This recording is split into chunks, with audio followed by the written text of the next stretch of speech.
वहीं बिहार के जातीय जनगणना के बाद अब यूपी में भी मांग उठ गई है और इसको लेकर बीजेपी से राज्यसभा सांसद दिनेश शर्मा ने क्या कुछ कहा, ये आपको सुनवाते हैं। बिहार में जातीय जनगणना की सर्वे रिपोर्ट आने के बाद अब देश भर में जातीय जनगणना कराने की मांग उठी है। हमारे साथ बातचीत करने के लिए उत्तर प्रदेश के पूर्व डिप्टी सीएम और वर्तमान में राज्यसभा सांसद दिनेश शर्मा जी हैं। सर, अजय लल्लू की बात करें, कांग्रेस के नेता हैं, उन्होंने सीएम योगी को भी पत्र लिख दिया है और मायावती भी कह रही हैं कि अब केंद्र के स्तर पर कहीं ना कहीं जातीय जनगणना करानी चाहिए।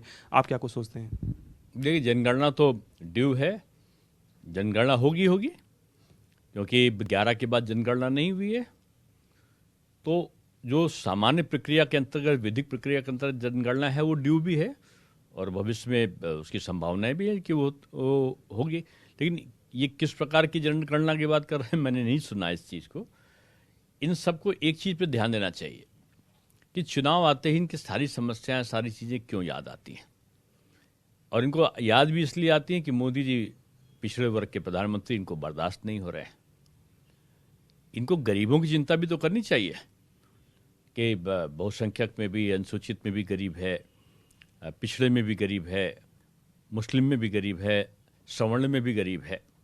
गरीब पर आधारित योजनाएं चलाने वाले मोदी जी की प्रशंसा करनी चाहिए इनको तो, कि जो अंग्रेज यहाँ पर अभिशाप बनकर आए थे, जिन्होंने जातिवाद का जहर फैलाया था, संप्रदायवाद का जहर फैलाया था, मोदी जी की कल्याणकारी योजनाओं से वो जातिवाद का जहर खत्म हो रहा है और उत्तर प्रदेश और भारतवर्ष विकसित प्रदेश और देश की तरफ बढ़ा है।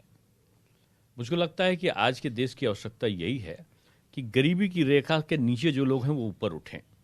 और 9 साल के मोदी जी के शासन में करोड़ों लोग, उत्तर प्रदेश में तो 3 करोड़ से ऊपर लोग गरीबी की रेखा से ऊपर उठे हैं 6 साल में। तो मैं समझता हूं कि आज की आवश्यकता ये है। और एक विधिक प्रक्रिया है जनगणना की, वो विधिक प्रक्रिया हर चाहे जो सरकार हो उसको अपनाती है।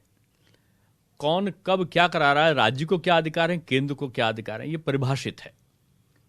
तो मैं समझता हूं कि पॉलिटिकल कोई शगुफा के बजाय लोगों को गरीबों के हित चिंतन में, जो पिछड़े वर्ग के हैं, जो अनुसूचित हैं, जो सवर्ण हैं, जो अल्पसंख्यक हैं, सबकी चिंता करना चाहिए। और आज के राजनीतिक दलों की सबसे बड़ी समस्या क्या है कि वो पिछड़े वर्ग के प्रधानमंत्री को बर्दाश्त नहीं कर रहे हैं। वो बीजेपी द्वारा जो आदिवासी क्षेत्र की महिला को राष्ट्रपति बनाया गया, वो आदरणीय मुर्मू जी को बर्दाश्त नहीं कर पा रहे हैं। बीजेपी द्वारा अनुसूचित वर्ग के बनाए गए राष्ट्रपति कोविंद जी की प्रक्रिया को स्वीकार नहीं कर पा रहे हैं। बीजेपी द्वारा अल्पसंख्यक वर्ग के एक शीर्षस्थ वैज्ञानिक अब्दुल कलाम जी को राष्ट्रपति बनाने का कभी समर्थन इन विपक्षियों ने नहीं किया है।